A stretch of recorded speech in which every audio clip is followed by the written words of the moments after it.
Literature reviews sounds like climbing an academic mountain, right? But here's the thing, it's simpler than it sounds. By the end of this video, you'll have a complete system, not random tips, actual steps. You'll know how to find papers without drowning in them, how to spot which ones are worth your time, and how to turn all that reading into real writing.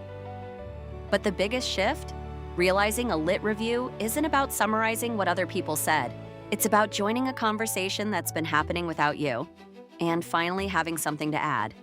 Let's get into it. Picture this. Right now, somewhere in the world, brilliant people are arguing about the exact thing you want to study. Professors in Tokyo, researchers in Berlin, grad students in Sao Paulo. They're writing papers, disagreeing, building on each other's work. And a literature review? That's your backstage pass to that conversation. It's not a school report where you summarize a bunch of books. It's your proof that you belong at the table. You've listened. You understand the arguments. And now, you've got something new to add. That's your ticket into the room. This is where most people mess up. They think a lit review means stacking summaries. This person said this, that person said that. That's just a pile of bricks with no shape. What you actually want is to be the architect. You're not collecting bricks. You're connecting them, arranging them, building something new. Summary is passive. Synthesis is active. You're creating a structure that didn't exist before you showed up. That's the blueprint mindset. Think of yourself as a dinner party host. You've invited 4 brilliant authors who've never met each other. They all have opinions on the same topic. They just don't know it yet. Your job is to put them in conversation. Seat people based on what they have in common. Guide the chat. Hey, you both studied motivation, but you disagree here, right? You're not invisible. You control the flow. The best lit reviews don't just report what authors said. They show where ideas overlap, where they clash, and why that matters. You're the host. Act like it. Something people don't tell you enough. The whole point of looking backward at old research isn't to live in the past. It's to launch something forward. The lit review is your foundation. Solid blocks of what others have figured out. Your new research, that's the light bulb on top, and light bulbs can't float in midair. They need something to stand on. When you read past studies, you're not checking boxes. You're building the platform that proves why your idea matters. Look backward to build upward. 2 different ways to approach a lit review, and picking the right one matters. First, narrative style. Think explorer with a magnifying glass, wandering through a landscape of ideas. You're hunting for big themes, stories, shifts in thinking. Great for broad questions. Then there's systematic. Way more strict, like a scientist with a target. Exact rules, hard data, very specific question. Neither is better. It depends on what you're after. Know your mission before you pick your method. A cheat code most students never learn. When your topic feels too huge and fuzzy, 2 frameworks can sharpen it instantly. First, PICO, population, intervention, comparison, outcome. Fill in the blank for research questions. Second, SPIDER, sample, phenomenon of interest, design, evaluation, research type. Sounds fancy. It's just slots you plug ideas into.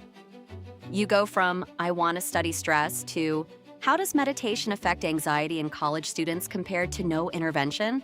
Suddenly your search isn't a haystack. It's a needle you can actually find. Let me show you a trap that catches almost everyone.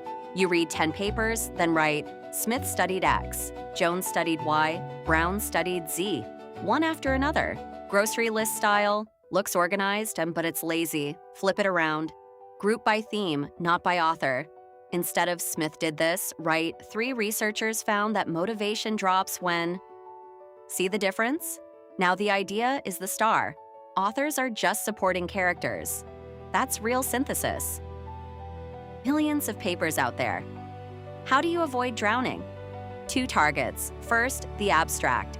That little summary at the top. Read it before anything else. Doesn't fit your question? Eject.